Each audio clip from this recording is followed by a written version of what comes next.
One Big Team listeners, international and national, so grateful for you guys to be tuning in. So grateful to be sitting across from a new and good friend, Casey O'Neill.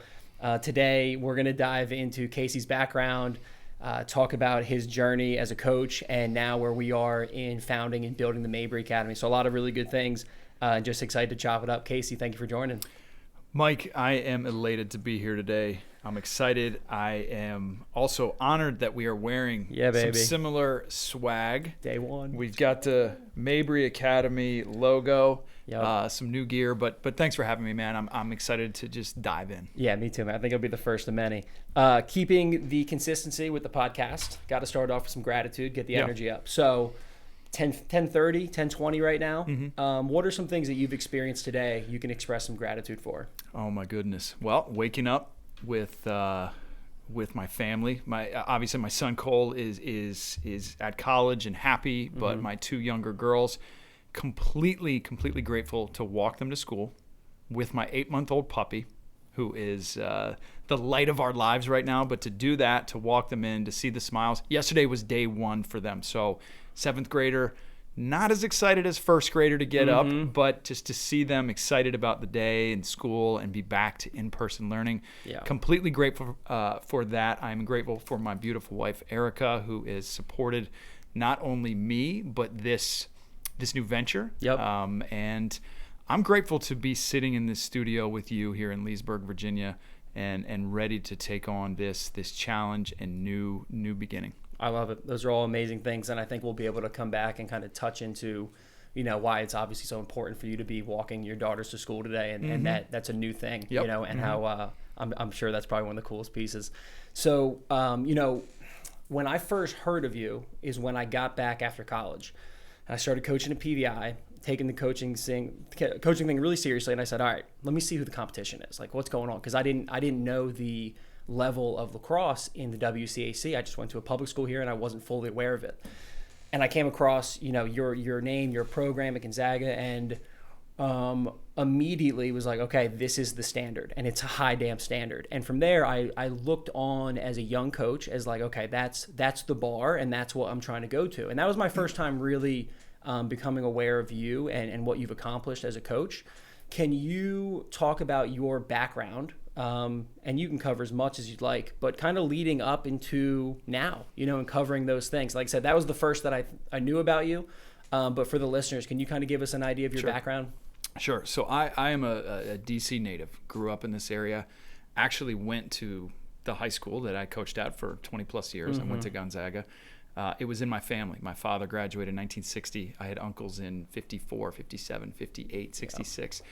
My brother went there, and it was kind of what I knew and loved it. It's a wonderful institution, as there are tons of great institutions in this area, not only private but public, boys and girls. But went to Gonzaga, loved my experience, loved playing multiple sports, big believer in multiple sports for our youth.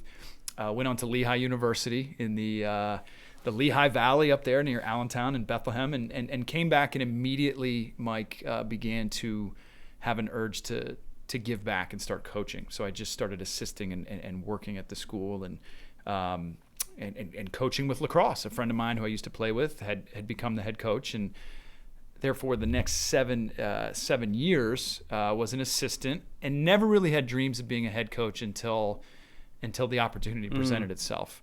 And you talk about you getting back from college and seeing the lay of the land and what's the competition. And that had been ingrained in me since a young child, like compete. And so I was dialed in completely into making this the most competitive, the best program. Fast forward 14 years as a head coach, the compete was still there, but there was more of an inside out. As I grew as a father, as I grew as a coach, there was a level of having our kids compete, but also starting to really get in tune with who each individual player was, what makes them tick. How do we see my perfect is different than your perfect. It's very subjective. And as a team, I became to realize that we all have different perfects. We all have different ideas of how we can get to be successful, but how do we come to an objective group perfect? How do we get there? So championships were great, wins were great, but I think the relationships and Yeah. coming together with those ideals with a great coaching staff has led us to having a great program. And I know that's a longer-winded answer, but I kind of wanted to jump right into it. Yeah, no, I think it's a great answer. I think you could obviously go into a lot more of those details Sure. in regards to what you've exactly accomplished. But I mean, it goes to show your character and what's important to you. And you Yeah. ended it with the relationships. You know, one of the things I wanted to pull on is like, what, when you think about it now, right now, you are separated from the program. When you reflect on it, what really makes you the most proud? Obviously, I think to the greater group, and I'm gonna take a step back. What I think makes a lot of people, and this is what's wrong with sport, is the wins and the championships. Like, that's great. We won a bunch of them. But what makes me the most proud, I'd have to say that we developed principles and purposes and values through our program from the first day. So, and I'll just say what they were. It was never give up. We were chasing DeMatha. That was the team. Yeah. We were trying to be the best team in the area. And so to do that, you can never give up. I don't care how many L's you take. I don't care how many times you get knocked down. You can never give up. The second one was family and God, so being a Jesuit Catholic school. And the third was accountability. I think accountability is a word for all young people, especially today, because accountability means you're going to make mistakes, but then you get the opportunity to say, I did it, I own up to it, and give me an opportunity to go correct it. Because as we know, young people make mistakes every second, even adults do. So I think I'm most proud that those principles stayed the same for 14 years. Wow. Yeah. And that any kid who might forget what our offense is, or an inbounds play, or a defensive set or scheme, because they change, they can remember those statements, and they're still there today. So I'm the most proud that stood, and we built something that was that is going to sustain and go on for many years. Yeah, I think the key with that intense alignment for any individual to have, knowing who they want to be, their core principles, and making decisions and behaving in a way that every day is in sync with that, is probably one of the greatest things that we can strive for, maybe the greatest challenges, one of the greatest strategies to being your best, and that for me, and I think all the coaches that really value learning and understanding culture and how to develop it, I think that's a great nugget there, because I mean, that's a beautiful thing. For 14 years, we were able to maintain the exact same principles and live up to them. And then you look at the success that came with that, and it's just such a great model for others to follow. So I'm a big fan of that. Going into mentorship, right? And obviously you provided great mentorship for so many players in your career, but can you identify a few different mentors, maybe different times in your path that really had a big influence in you? Absolutely. I think it starts at home with my father and my parents, both of them, wonderful mother, and they kind of gave me that base, that taproot of humility and love and care. But father was somebody that I always looked up to. He started his own business. It was a construction company, a home building company, but always supported me and my siblings. Yeah. We all went in kind of different directions. I looked up to other coaches in the area, whether it be Kevin Giblin, longtime coach at Georgetown Prep, and Rob Boardley, and clearly those are the two programs in this area that, if you think about the 80s and the 90s, those were the two most successful in the DC area. Of course, you go up to Philly and Long Island and Baltimore and all over. There's incredible coaches, but I looked up to those guys, whether they did things that I agreed with or didn't. They had kind of sustained a success and a group and a following that, quite frankly, look, life is too short for us to have these rivalries where we got to beat them, because a lot of coaches do that. They're like, they do it the wrong way, and you know what I mean by that? Totally, 100%. And it's wrong, and those kids get everything, and it's like, no, every kid is unique, every kid is different, every program has a different pulse and a heartbeat. So trying to see how they did things, but putting my own spin on it. Yeah. And as far as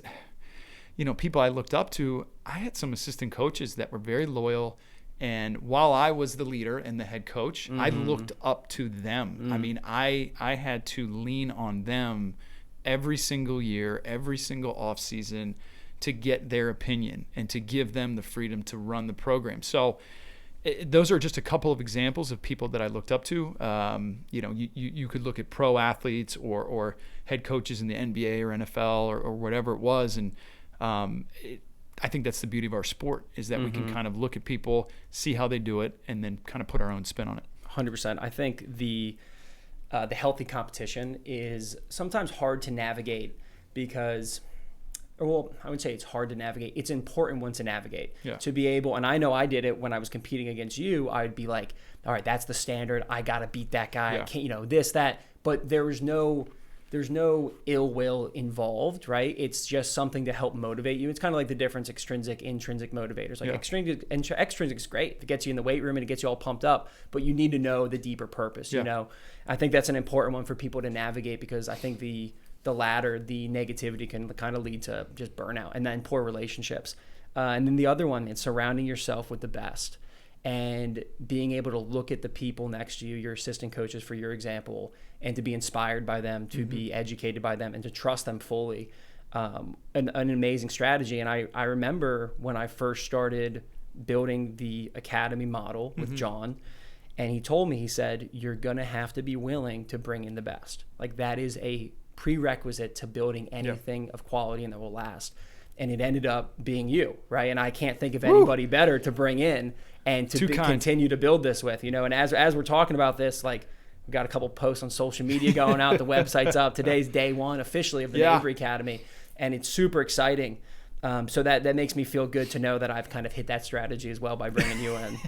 I appreciate that. I really do. Yeah. And it's a good story of how it kind of came about. I don't know if you want to. Let's do it. No, I think I've gotten asked a lot of questions, and obviously to the people in my circle, I've shared with them. But why don't you start us in? I mean, my side, your side of it. I mean, they're pretty accurate on both sides. But yeah, why don't you start us off? Sure. And look, to everyone out there listening, I've had and been blessed with one of the greatest jobs. I mean, to go back to your own high school and to coach at your alma mater and build something special, and to serve a community that you believe in, and it's amazing. And I don't regret or take that for granted ever. But when I challenge my players every year, and as I grew as a coach, because I grew over 14 years and even 7 as an assistant, in many, many ways, but we'd always challenge them to not be robotic, to get outside your comfort zone, to take educated risk and educated chances, and try other sports and grow as a person. I personally, as a coach for that long and over half my life serving one place, had started to kind of shine the flashlight back on myself and think, what is there something else calling me? Am I going to be a coach where they carry me out of here when I'm 75, 80 years old and still doing this? Is there another purpose? And obviously there's other gigs, and people ask about college and being a coordinator, but I love where I am. I love where my girls go to school, and how my son was raised here, and everything. And sure enough, you reached out about meeting up. And I'll be honest, I thought at first, why does Mike Mabry want to get together? Does he want to come coach here? I'd entertain that. We'll take on as many coaches as possible. I had respected you from afar. We've had a couple conversations, but of course I'm going to talk to him. Easy lunch, and you in fact were just sort of talking to folks about leadership and core values and how did you build your program, and I kind of heard you begin to talk about this academy, the Mabry Academy, and what sort of spin you wanted to put on youth athletics and how to train, and your story. And as it was, I guess, more or less a conversation to ask me questions about it, something started to discern in me. Something started to not only between the ears, but internally, I'm like, this sounds really cool. Instead of you asking me questions, let me ask you some questions about this. Talk more about what you're doing to work with young people, boys and girls. And as we left that lunch, and on my walk back to the office, I thought to myself, man, that's really cool. And then, the rest is history and a few more conversations. But I just love how, life works in those ways where we competed for 4 or 5 years on either sidelines and pretty much doing the same thing, right? Trying to work and develop young people to compete at the highest level, but also win games and be the best they can be and get them on to college and where they needed to be. But to just sort of that kind of greater connection to come together, discuss it, and then here we are launching this thing, a month or two later. Amazing. One of the things that really struck me about you when we first met that day was your ability to communicate your depth, and you reflect a lot on your life, and that was something that you just were very in tune with exactly what you were feeling about coaching, and you wanted to know more. But I could just feel this depth to your character, and we kept coming back to, in that conversation, authenticity. Yeah. And that really stuck with me, and it was something where, like with the academy, and when I was sharing with you the vision that I want to take this and the spin, it's completely authentic to me, and there was just really great alignment there, and I think we both felt it. And I remember leaving, and I called my girlfriend. She goes, "Hey, how'd it go?" And I was like, I think he's going to join the academy. She was like, what? What are you talking about? What's going on? And I was like, I think he's going to join the academy. I was like, I don't know what just happened, but it was better than I ever could have imagined. And it was like, it was just unbelievable. And then I shared that with John. Yeah. And then following conversations and making sure that it all worked out. But it's been a great past couple months, kind of making that transition, and now being able to fully go live with it, and the time that we're going to spend together, and the impact that we're going to have in the community. So let me talk about the academy and moving forward. What are you most excited about now? One of the things, there's so much, as we talk every day how fired up we are, but what is one of the things you're most excited about to do in the academy model? So a good friend of mine who is another, and I forgot to mention him, a gentleman named Keith Wilford, who you'll meet, and is just somebody that inspires me, and came in and worked with my team and worked with me personally over the years outside of the Jesuits and the spiritual exercise and things I did. But Keith would talk about, and I mentioned this to you and John, achieve greatness because you stand for it. Okay? We can all speak our speak, but we've got to speak our truth. And so for the last 5 or 6 years of kind of spewing this out to our boys and telling them these words about achieve greatness because you stand for it, I thought to myself, well, I've been coaching and doing this, and we are being great, but I need to kind of internally look back and live this out. And I think I'm most excited about the academy because I can spread this and those statements to younger people. Yeah. To younger people, not only from 7th grade, but moving, and that's about the time that kids come into the academy, about that 7th grade, but all the way on. And I think it can not only, we were able to outreach to kids in our program, but now we can do this on a larger scale. And hopefully, and as we talk about, on a national scale and a global scale, that there's an inside-out coaching that people say, they speak it, but where's the truth to it? Totally. And I firmly believe with that first conversation that we can do that. We can actually walk the walk instead of talk the talk. That's what I'm most excited about. Yeah, I think, it reminds me, and I've said this poem so many times, right? No written word, no spoken plea can teach the youth what they should be. All the books on all the shelves, it's what the teachers are themselves. And that's something that, to me, it's kind of like that achieving greatness. You got to stand for it, right? And I can't think of anybody better, than yourself to be able to live that out. And I think that it's very special that we're going to be able to serve a lot more kids, and especially at a younger age. And the thing that I'm really excited about, what I've learned from kind of testing and doing this model over the past 6 months, is that age group, those younger kids in this setting, can learn so quickly. And it may, you go through the sessions and you're talking about character and you're talking about mindset, and it's like, okay, it's there. But then as you go through month 1, month 2, and you're growing, it's like, man, they're making real changes at a younger age. They're becoming more resilient. They're becoming healthier in mind and body. And it's one of the most amazing things to see. So I think one of the things I'm most excited about is for you to call me after a day of coaching and being like, unbelievable. You won't believe what this kid just said. This was his issue. This is how he handled it. He did exactly what we worked on.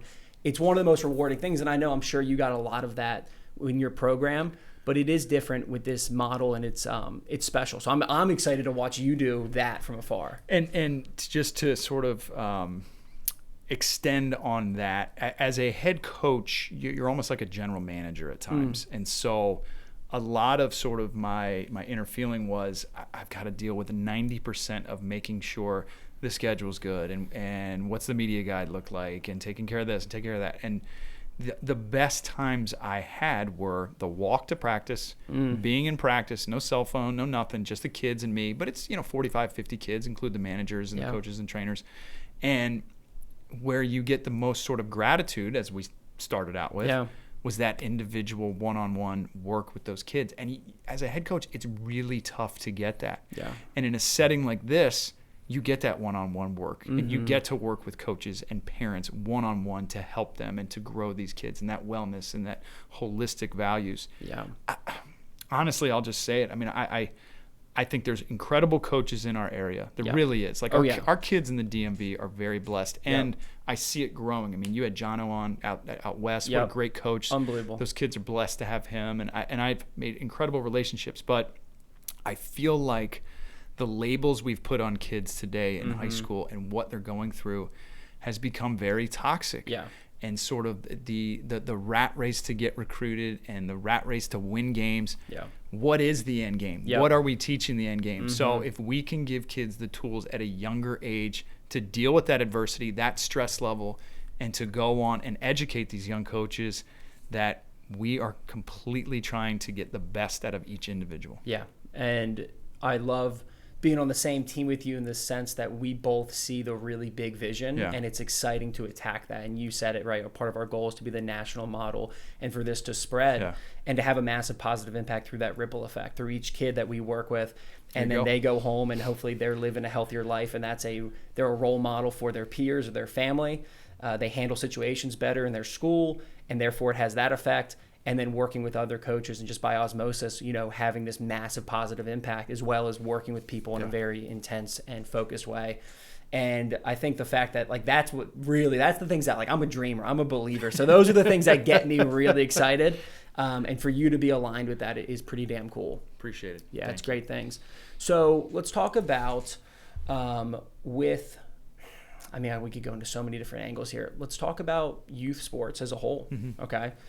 And it's one of those things, it's like that double-edged sword, right? That quote that we have where it's like, it could be the best thing for character development because your character's always getting tested in sport.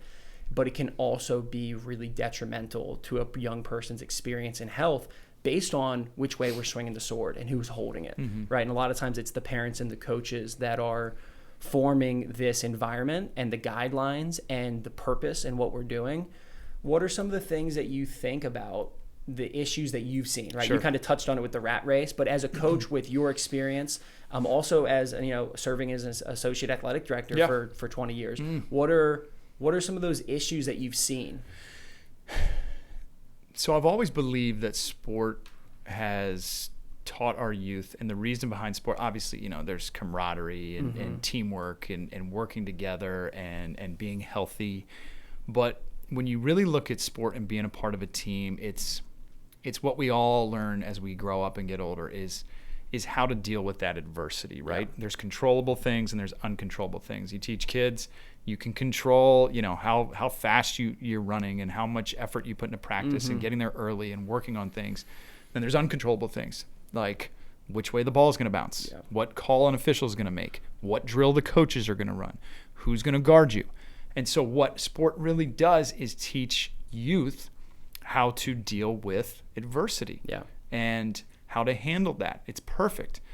And for life skills and things like that. Where I think we've lost that is how it's taught. Yeah. And there's, again, I preface, there's incredible coaches out there who just want to go out there, but we're so locked into play the best, be the best, that we're missing something with young people. And I'm going to go back to the inside out coaching, right? Some kids can be coached this way, other kids can't be coached that way. Yeah. And I think with young people, they are now so locked in, especially at some of the clubs and the elite levels with these things right here. Yep. I've got a lot of messages we launched and I'm like, oh boy.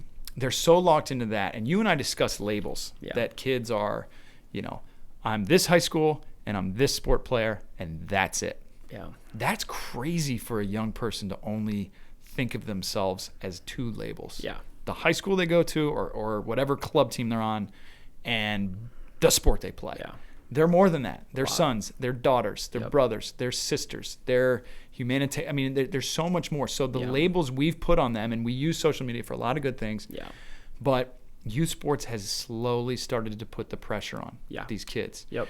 And there's a lot of opportunities to play sports, but sometimes in certain areas, if you make the B team or the C team, you're going to get B and C team coaches. Yeah. No offense, God bless them for volunteering and doing this. Yeah. But you can do so much good with kids Yeah. through sport, and Yeah. they can learn all those lessons that I mentioned at the beginning.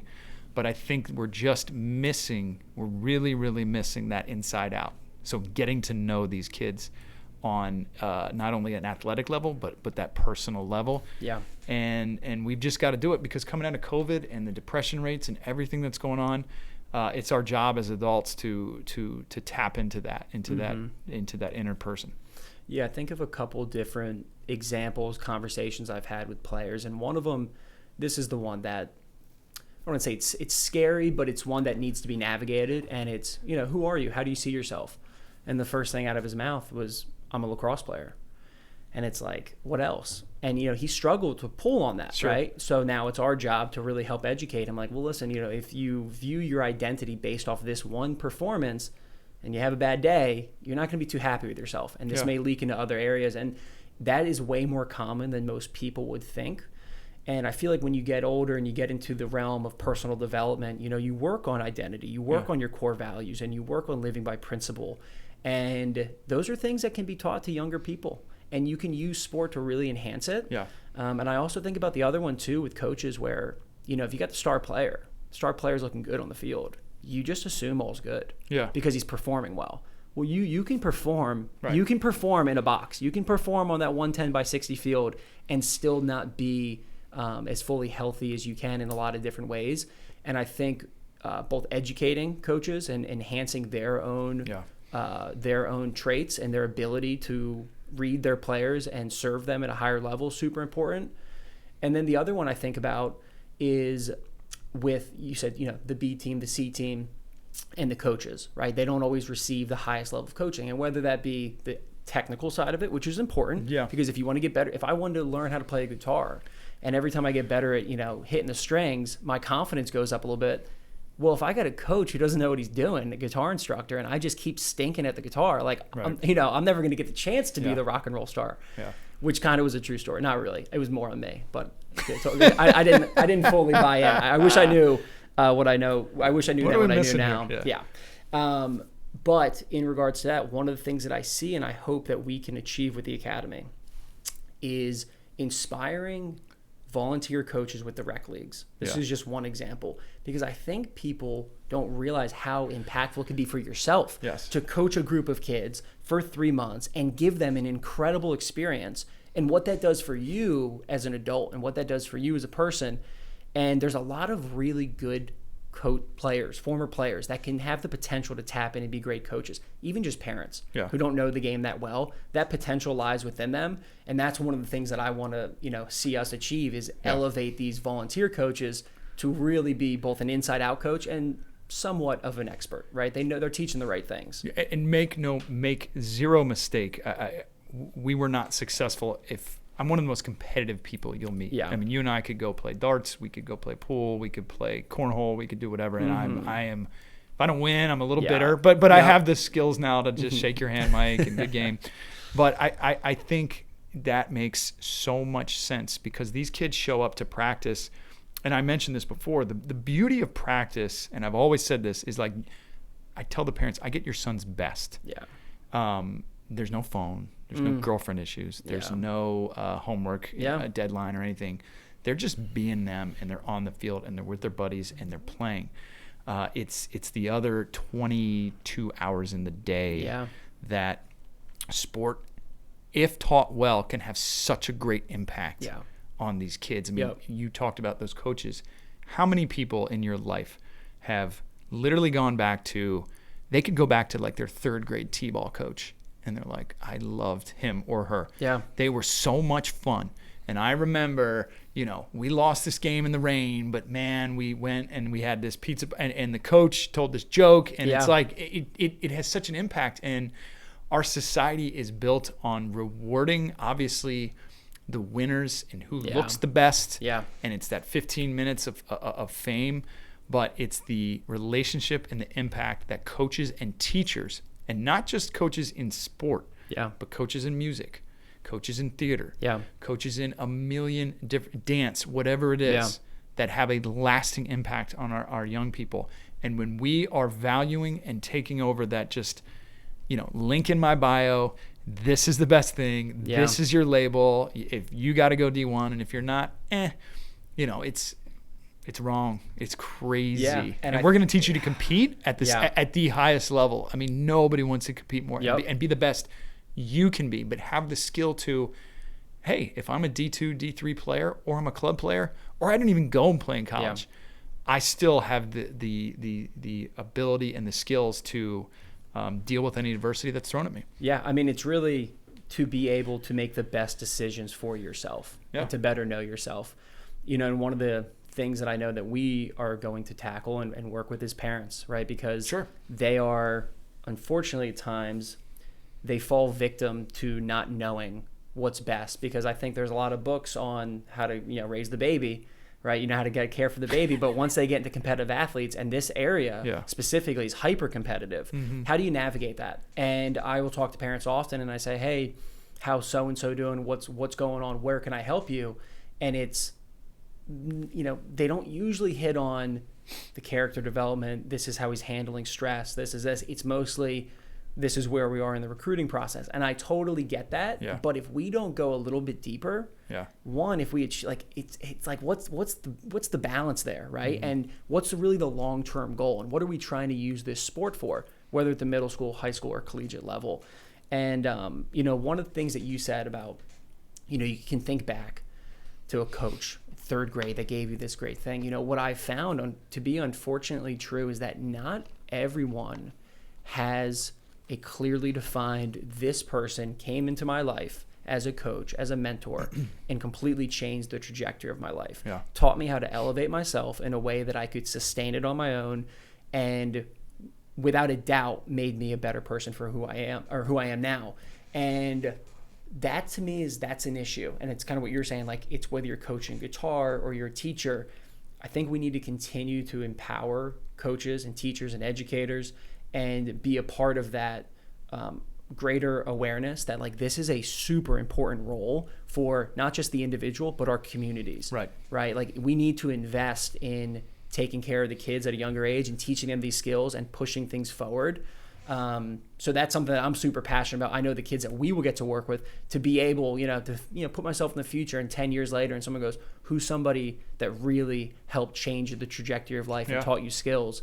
And they go, oh, Coach O'Neill, without a doubt. Oh, he came in my life, and this is exactly what he did.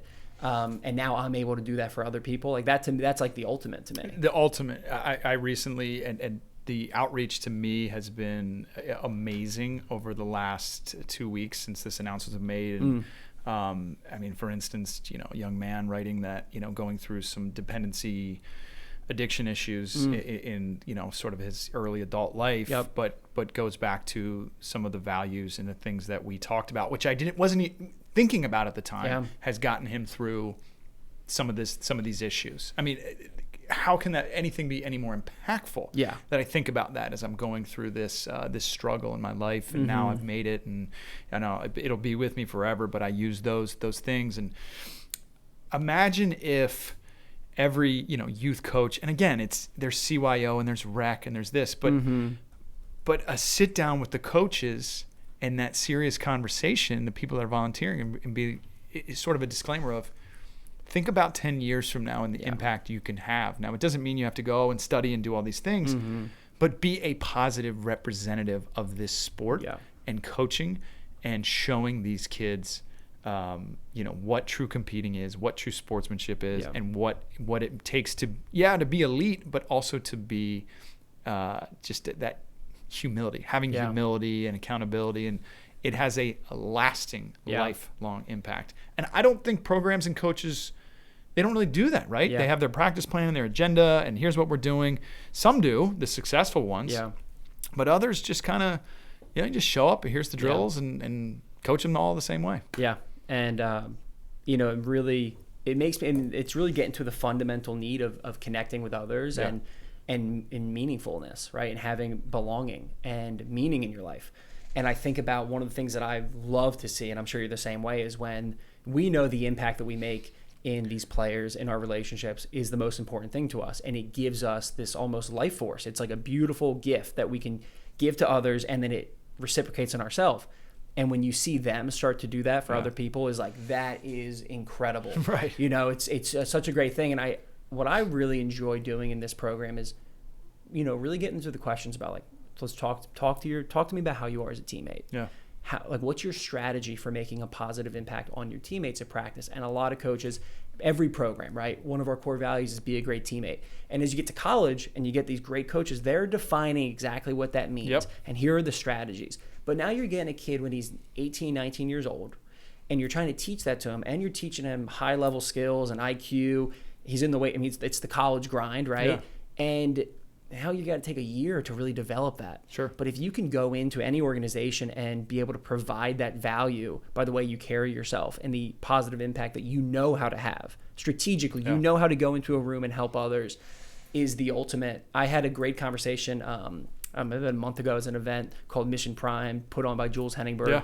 Unbelievable event, super in sync with what we're doing, prepping rising freshmen in college. 4-day immersive experience. It was great. And I had the conversation with this young man, Benjamin, and he was talking about going to school, and he wants to study sports management. And I said, you know what the key is, right? And he's like, what? I was like, well, the key to anything is managing yourself. Yeah. I go, now, if you can really manage yourself at a high level and be able to know where you're at mentally, emotionally, know your values, and be able to operate, and then you can help elevate other people manage at a high level, I go, you can do anything. And you can have a lot of fun doing it, And to me, that's the stuff I really get excited about, is helping young people manage themselves at a high level. I learned through kind of the Jesuit model and spiritual exercises. Again, it's the adage, I can't help you, Mike, unless I'm good with myself. Yeah. Because I might give you the wrong information. And so if I turn the flashlight back on me, recognize all the S and the things that are going on in my life, talk about it, explain it to others, but keep it at a level, never put it aside. But I know I'm good with that. I've kind of been accountable with that situation with any demons that I'm going through. Mm-hmm. But until I do that, I can't help you. Once I've done that, then okay, I'm here for you, and I can help kind of spread that goodness, that sort of honesty. Yeah, and to that point, I've grown frustrated over the years with people in a position to have a positive impact on younger people, and they just drop the ball because they're not willing to do that work on themselves. Yeah. And they're stuck in their ways and whatever it is, but that's the key right there. I mean, it has to be an internal thing, right? Yeah. It's who the teachers are themselves. And I think that's the most important thing all of us can do, is to work on ourselves and to learn the strategies to do it in the purpose of helping others, right? Elevate yourself to the highest level possible so that you can help others to the highest level possible.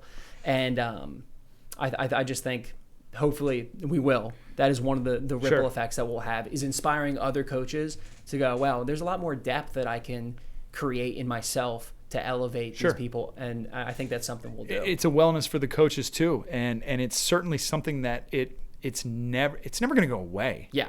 I mean, I'm 43 years old and, hopefully live a long, long life. But I mean, every day you have to battle that. Every day you have to recognize the tough stuff that's going in. Yep. So you talk about the gratitude. You also got to, call out and name some of the things that are discerning and the desolation. Recognize it. Think about it. Give yourself that restoring. You have time to restore yourself every day. And okay, I'm there. I've let it out. Boom. Now I can go on and I'm not somebody who's dishonest, but it will never end. And and then teaching those kids to always do that throughout their life, because the next chapter is going to come. Yep. If it's a youth kid, he's going to get to high school, a lot of stuff's going to be happening, right? Yeah. You're going to be dealing with, whether it's girls or dealing with boys, you're dealing with homework, you're dealing with SATs and the college stuff. Then you get to college, it's a whole new thing. You're on your own, and you got to deal with this. And this coach is is not good and you're not playing that much, and you just got to continually grow. Just grow, man. Yeah. That's it. I love it. I think we're probably going to need to wrap up soon because there's a big old storm coming. Good. Bring it. Yeah, Bring right? it on. That's always good. We love that. But I do want to, I think one of the most amazing things about this is, the time that you now get to spend with your girls. Yes. Before school, after school. So can you just share about like what that means for you? I mean, I don't think, I didn't realize it until we sat down the amount of work that went into being an AD and a coach and what that a good grind, right? Yeah, and sure. what that looked like for so long. But can you kind of touch on what it means now to be in this different realm? Well, it's very new. Yeah. I will say that working at Gonzaga, they were very great about me. If I had to come in a little bit late or do this, it was a team, it was a family. But I think I was very blessed in that my son Cole got to go through Gonzaga and play for me. We got to win 2 championships in 2018 and 2019, and we lost our first one in seven years. Yeah. And that was his first year in the team. But I was talking to Nat St. Laurent yesterday in a podcast I do with Steve Turner, our basketball coach, and the embrace he had with Kyle Harrison because the Redwoods lost to the Whipsnakes, and it was Kyle's last game. And what we were talking about is while that stunk his last game and he was retiring in a loss, that embrace and that hug, it was real. Ooh. You don't have real relationships if we just win. You only have them when you deal with adversity. And so we were talking about Nat and Kyle Harrison having that. That's a realness. Yeah. They'll be friends forever. So with Cole going through Gonzaga, and I know I'm going on about this the question you asked, but please. We got to experience the desolation of not winning and being on that team, and then working together, and then talking about the things we need to do to go back and win in the following year, and the year after that. So he goes through, and now I've got these girls who think it's so cool, younger girls, 7th grade, 1st grade, that their dad's a head coach, and he works at this wonderful high school, but it was tough because they show up, you get back after a basketball game or a football game all weekend long, 10 or 11 at night, and mom's already had to just take on everything. And so now having the opportunity to call the shots and to be there to walk them to school, I mean, it's there's nothing like it. Yeah. And to be able to show them that in this next chapter and to work with an amazing, energetic, awesome coach like Mike Mabry and work with John, that we can build something new. And I can live that. Hey, I'm going to try something new, and just they're going to be a part of it. They're going to be wearing these shirts here soon. Let's go. We're going to get some size small, some youth. Shout out to Todd Bradley and Sports Extra. He's going to work on this for us. But I appreciate that question. Family means is everything to me. Yeah. Yeah, it's inspiring, and I think you're leading by example. And again, that first time we sat down and had lunch, the word that kept coming out of your mouth was authenticity. And I think you were you were expressing it for yourself, but also giving me advice. And it was like, that's it, man. Like, you just got to be authentic, whether you're talking to your players or you're leading an organization, whatever it is. And that's something that stuck with me, every moment since we've been able to spend time together. And I can I think everybody that knows you also feels that as well. Thank you. I'm excited for this damn authentic journey we're about to go on, because we're about to shake things up in the best way and help a lot of people. Yeah.